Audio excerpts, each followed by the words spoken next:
दोस्तों, मैं आपको आज एक कहानी सुनाने जा रहा हूँ राघव की। राघव एक व्यस्त बिजनेसमैन था। वो बनारस में काम करता था और अक्सर व्यस्त रहता था।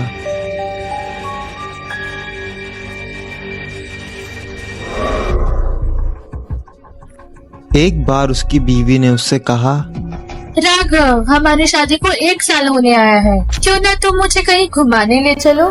सुधा, तुम्हें तो पता है कि काम कितना बढ़ गया है, पर ठीक है, अपनी एनिवर्सरी पर तो कहीं तो जाना चाहिए। तुम सोचो कुछ अच्छी जगह। मैं 3 दिन की छुट्टी निकाल लेता हूँ। अच्छा ठीक है, मैं प्लान बनाती हूँ। फिर सुधा ने कुछ दोस्तों से बात की तो उनमें से एक ने उसे चित्तौड़गढ़ जाने की सलाह दी। हाँ, चित्तौड़गढ़ जाना चाहिए। ठीक है, पक्का रहा। ठीक है बाबा, चित्तौड़गढ़ ही चलते हैं। ठीक, अब तो खुश हो ना? बहुत राघव, आई लव यू। हम कल ही निकलेंगे और मैं होटल्स बुक कर लेती हूँ। अरे नहीं, हम वही ढूंढ लेंगे। ये कोई टूरिस्ट जगह थोड़ी है, यहाँ होटल तो आराम से मिल जाएंगे। देख के कोई अच्छी सी जगह पसंद करेंगे और अपना टेंट भी रख लेना। हो सका है हम लोग कैंपिंग करें। जैसे कि तय हुआ था कि राघव अपनी बीवी के साथ चित्तौड़ घूमने गया।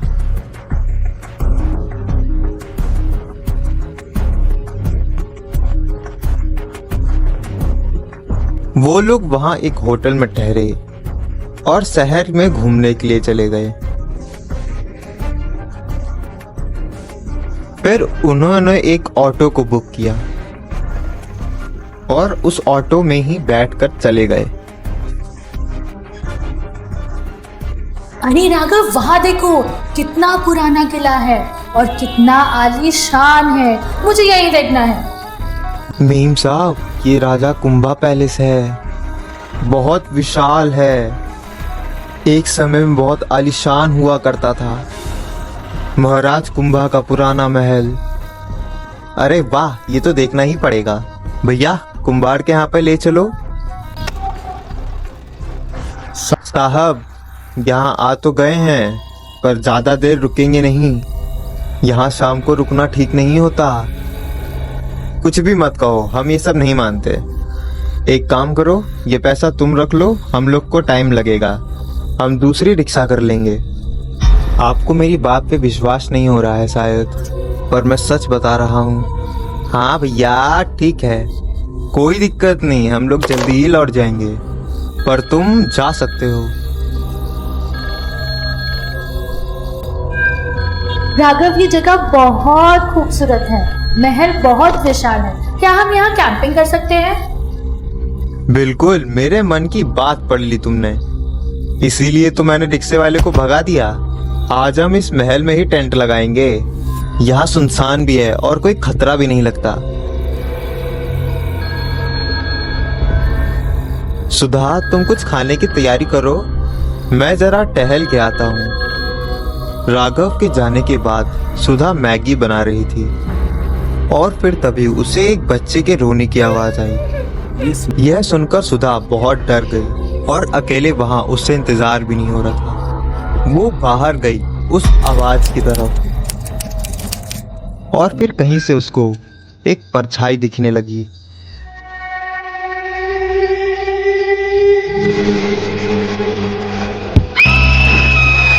राघव महल में ही घूम रहा था और तभी उसको दूर से एक आवाज आई।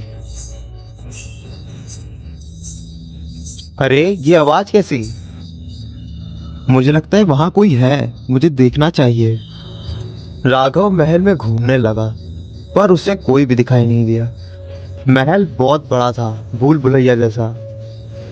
उसे समझ नहीं आया कि वो कहाँ आ गया है। सुधा कहीं भी नजर नहीं आ रही थी और तभी उसको एक परछाई दिखी। सुधा, तुम यहाँ कब आई? अरे सुनो।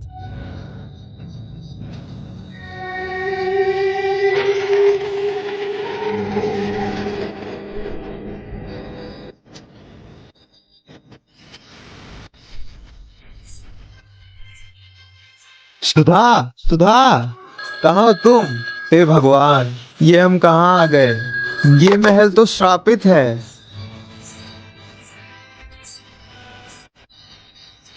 सुधा, मैं यहाँ हूँ, आवाज दो मुझे। घबराया हुआ राघव उसे हर जगह ढूंढता रहा और उसे एक हवन के पास वो सुधा खड़ी दिखाई दी और वो आग के अंदर कूदने जा रही थी। उसकी आंखें बंद थी।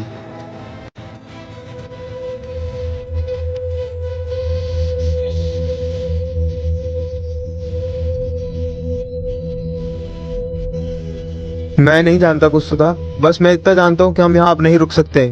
हमें यहाँ से फौरन निकलना चाहिए। नहीं, वो हम कल ले लेंगे। तुम सोच भी नहीं सकती कि मैंने यहाँ क्या देखा है। यह महल श्रापित है। फौरन चलो यहाँ से। और वो दोनों फौरन वहां से चले गए। अगले दिन इनको उस महल का किस्सा पता चला। ये महल था रानी पद्मिनी का। यहाँ रानी ने 700 और औरतों के साथ त्यौहार किया था।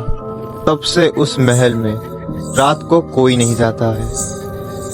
वहाँ अजीब अजीब सी चीजें दिखती हैं और आवाजें आती हैं।